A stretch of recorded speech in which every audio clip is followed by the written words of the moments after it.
Hi everyone, Marie here with another informative video for you. In this video, I'll be answering pottery slip questions for you. I have a list of 21 questions that I've been asked on this YouTube channel and my Pottery Crafters website. I'll be sharing these questions with you to help you better understand pottery clay slip and all its uses. Slip is also called slurry. It plays an important part in crafting pottery. Let's learn more about it. This first question is from several beginner potters. What is clay slip used for? Clay slip is a very versatile material that can be used for a variety of purposes. The most common use for slip is to join pieces of clay together. Slip acts as an adhesive, helping to hold the pieces in place. Slip is also used for decorating, and there are many different ways that you can decorate with slip, including painting with a brush, dipping your pottery in slip, dripping slip on your pottery, splashing slip on your clay to create some cool effects, and slathering it on to create some cool patterns, just to name a few. Slip can also be used for slip casting, which is a process of making duplicates of an original object using a plaster mold, like this. Whether you're looking to join pieces of clay together or create a unique decoration, slip is a great material to use. This is another frequently asked question. How do you make clay slip? There are several ways you can make clay slip. The first is a simple slip, made with clay and water, mixed together in different ratios to create a slip with different consistencies. A basic slip has a consistency of yogurt or sour cream. You can create a thinner slip by adding more water to the mixture. You can also use thicker slips by using less water with the consistency of cake frosting, used for creating more textured surfaces. Another way is to add a deflocculant for slip casting, which I'll get into slip casting more on question number 19. Jana asked, is underglaze the same as slip? While slip and underglaze are similar, they're not the same. Slip consists of water, clay, and stains to add color.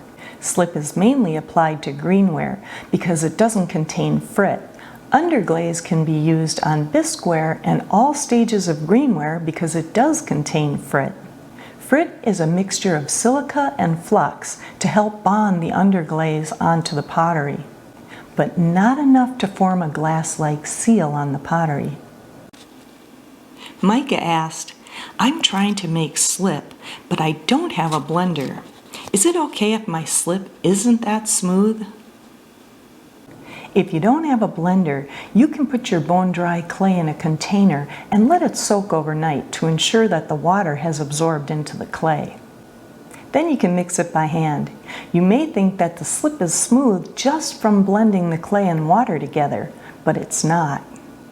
The strainer plays an important part to ensure the slip is smooth. Try tapping your slip through a strainer first, then push the rest of it through with a spatula. Matt asked, I hear people use vinegar when making slip. Why is this done? Many potters do use vinegar when making slips. The vinegar is a flocculant. It helps the clay flock together and make it stickier. Vinegar also has antifungal properties, which can help prevent mold from growing on the slip when stored for a long time. This one is from Katrina. Can you use fresh clay to make slip if you don't have any old dry clay bits? While older bits of clay and scraps are typically used to make slip, you can still slice off fresh clay and dry them out. Then break them up and make slip. This process is just fine for those that don't have scraps of clay on hand. CJ asked, can you make slip with wet clay? I wouldn't recommend making slip with wet clay. It takes a long time, a really long time, because wet clay doesn't absorb water as fast as dry clay does. When you make slip, make sure the clay is bone dry. Otherwise, you'll be mixing for a long time. Jan wants to know, how do you make colored slip for decorating pottery? Making colored slip is fairly easy. Start by adding water to broken up bone-dry clay. The smaller the pieces, the better. Then add more or less water to create thinner or thicker slip as needed. Blend it together and put it through a strainer. Then add mason stain or oxides for color. Blend it all together and put it through a strainer again. I have a step-by-step video on how to make colored clay. I left the link for you below in the show notes. It's also at the end of the video, along with how to make plain slip. I now have a super thanks button right next to the download button where you can donate to the channel and help with supplies to make these videos. Thanks for your support. Deborah asked, could you add mason stain to the water before you add the water to the clay slip? Yes, both ways will work. I personally like to have the consistency of the slip right before I add the colorant. If you add the water to the colorant first, you may not need all of the colored water. So it makes sense to get the thickness and the amount of slip right before you add the colorant. It's important to measure out the slip and colorant if you have a project that may need more slip of the same color. Terry asked, would it work if I use mica instead of mason stain to my slip? No, I would not recommend mica instead of mason stains, because mica can only withstand temperatures around 1,422 degrees Fahrenheit or 772 degrees Celsius. That would be cone 016. Mica has been used in raku firing, because raku firing is done at a lower temperature. So if you're interested in experimenting with mica in your raku firing, give it a try. Stacy asked, do I need a coat of transparent glaze over my slip decoration? You don't have to if it's a decorative piece of pottery, or if you're using high fire clay and fire it to vitrification, making the clay waterproof and food safe. If your clay doesn't vitrify and you don't want to glaze your slip decoration, but you want the vessel to be waterproof, you only need to glaze the inside.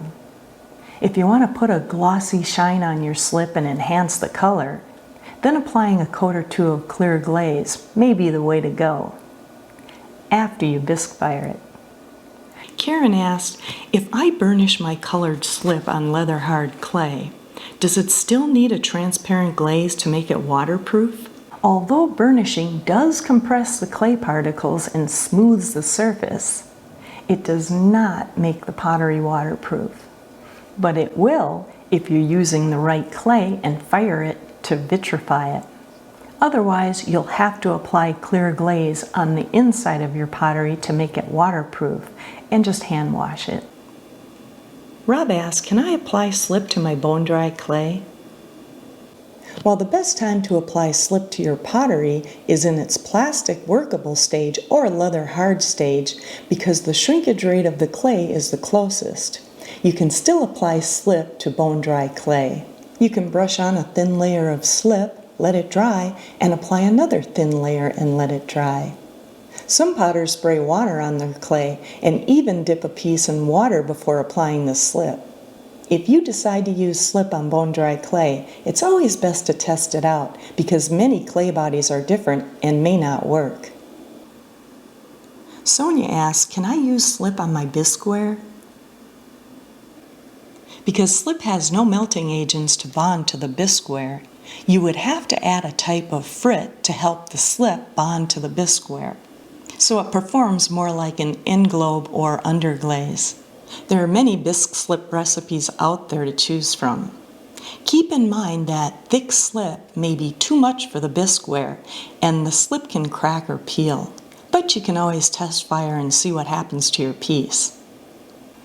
Jody wants to know, what is slip trailing? Slip trailing is a technique where you apply slip with or without colorant onto mainly leather hard clay, using a squeeze bottle that has a pointed tip or an application bulb like this one. This one works really good. This one is for thicker applications of a slip. You want your slip to be thick enough so it doesn't run out of the applicator. The consistency of sour cream is good. Simply squeeze the slip out of the applicator to create decorative shapes with lines or dots. This is a great way to add some extra design to your work. Plus, it's fun and easy to do. Joanne asked, how do you thicken clay slip? If you find that your clay slip is a little too runny, you can do a few things to thicken it up. The first option is to simply wait for the water to evaporate off. This may take a while. Another option is to add some bone-dry clay to the slip and blend it well. Then put it through a strainer to remove any lumps. Another way is to add Epsom salt to the slip. This works as a flocculant, flocking the clay particles together to help thicken the slip. Just dissolve some Epsom salt. Just dissolve some salt in a little water and add small amounts at a time until you get the desired thickness. With these simple methods, you can easily thicken your slip. Sophie wants to know, what can be done if the slip in the container becomes too thick? If the slip in your container becomes too thick, all you have to do is add some water and blend it really well. You'll want to add a little water at a time until you reach the desired consistency. Then run it through a strainer in case any lumps have formed. Sam asked, what is the best way to store your slip?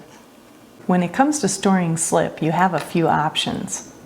For large amounts of slip, you can use a bucket with a tight-fitting lid and add vinegar to prevent mold growth. Check it from time to time for any mold growing or thickening of the slip. You may need to add more water or vinegar as needed. You can also add bleach.